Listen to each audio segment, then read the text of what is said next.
Hér ætla ég að sýna ykkur hvernig þið setjið haus og fót á skjalið. Það er texti sem kemur efst á síðuna og neðst.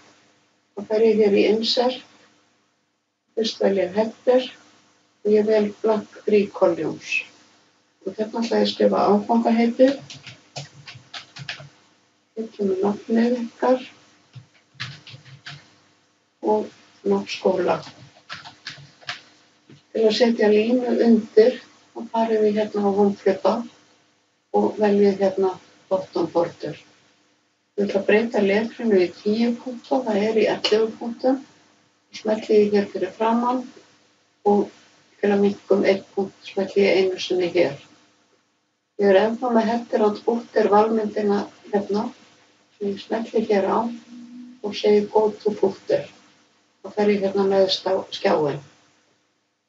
Og Document Info, File Name er heiti skjalsins. Hérna hjá mér af því að ég er að opna þetta einu sinni. Svona.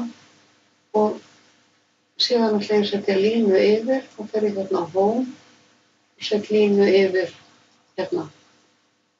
Ég ætla að miðja þennan texta, þannig annarkvort get ég smellt hérna á miðjuskipunina. Eins og við sjáum þá er flýtiskipunin Ctrl og E.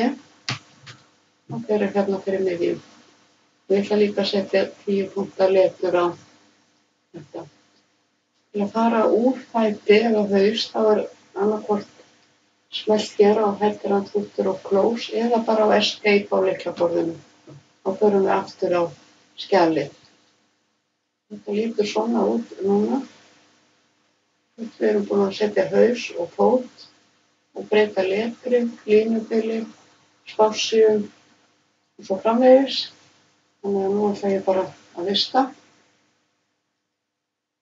Og svo sýni ég ykkur í öðru myndskeiði hvernig við mótið skjalið.